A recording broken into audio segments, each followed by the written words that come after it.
जब तक सुनोगे नहीं ना तुम्हारी कोई इज्जत नहीं है। नहीं सुनोगे तो कोई इज्जत नहीं करता तुम लोगों को, नहीं तुम्हें कोई सीरियस लेता। तुम्हारे नेताओं की औकात देखो ना, धनखड़ साहब को हटा दिया, बोल नहीं रहा क्यों हटाया, बोला क्या? नहीं बोलेंगे भाई, डरे हुए लोग हैं, डरे हुए और मरे हुए लोग हैं। इसलिए डरे हुए मरे हुए लोगों को जगाना कौन जगाएगा? ये नौजवान जगाएंगे। लेकिन आप क्या जगाओगे? आप तो खुद आधे ज्यादा नशे में पड़े रहते हो। कोई इसमें खाता है, कोई एमडी खाता है, कोई थोड़ा दूसरा काम करता है, तेज गाड़ियां चला के एक दूसरे पे चढ़ा देते हो। समझदार बनो, कोई नहीं पूछ रहा तुम्हें लेके सरकार सीरियस नहीं। सिर्फ मैं लड़ रहा हूं इसलिए तुम्हारी पूछ है। अगर कल मैं लड़ाई बंद कर दूं तो तुम्हें 50 साल और गुलाम रहना पड़ेगा। क्या ये चाहते हो क्या? तो चुपचाप छोड़ो मेरी बातें, बकवास मत करो बीच में। शर्म आती नहीं तुम लोगों को? क्या वजह? कोई नारों से कोई सरकार बदली है क्या? वोट डालना सीखो, इंतजार करना सीखो और अपने नेताओं का सम्मान करना सीखो। जिस तरह घूम रहे हो, धक्के मार रहे हो, क्या कभी नेता नहीं देखा क्या?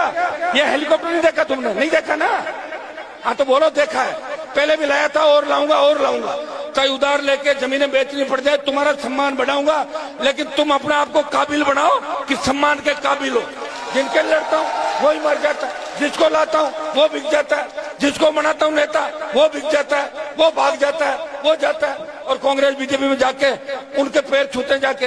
तो भाई ये व्यवस्था है और हमें 22% आबादी को राजस्थान में बताना है कि शेड्यूल कास्ट के भाइयों को साथ लेके हम राजस्थान की सत्ता पे कब्जा करेंगे।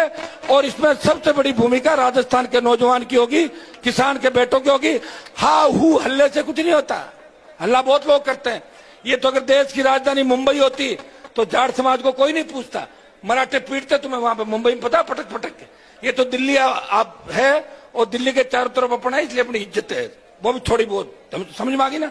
कोई कैबिनेट मंत्री नहीं तुम्हारा, बीजेपी वाले तुम्हें कुछ नहीं मानते और न कांग्रेस मानती। कर्नल सोनाराम की लाश को मोर्चरी में डाला, सतपाल मलिक को सम्मान नहीं दिया और धनखड़ को किस तरह भगाया, दूध में जब मक्खी को फेंकते हैं। तुम्हें कोई सीरियस नहीं लेता क्योंकि तुम अभी समझदार नहीं हो और समझदार होने में समय लगेगा। मैं भी 28 तक ही लड़ूंगा। 28 के बाद अगर तुमने सफलता नहीं दी तो मैं भी दूसरे रंग में रहूंगा। मेरी जिंदगी खराब करने के लिए पैदा नहीं हुआ, मेरी जिंदगी खराब कर दूं और तुम्हें तैयार करूं और तुम दूसरे दलों के अंदर भाग जाओ। मैं धंधा नहीं कर रहा हूं। आज तेजाजी महाराज का सुरचुरा का कार्यक्रम है, यहाँ बलिदान था, इसलिए मैं आपके बीच आया।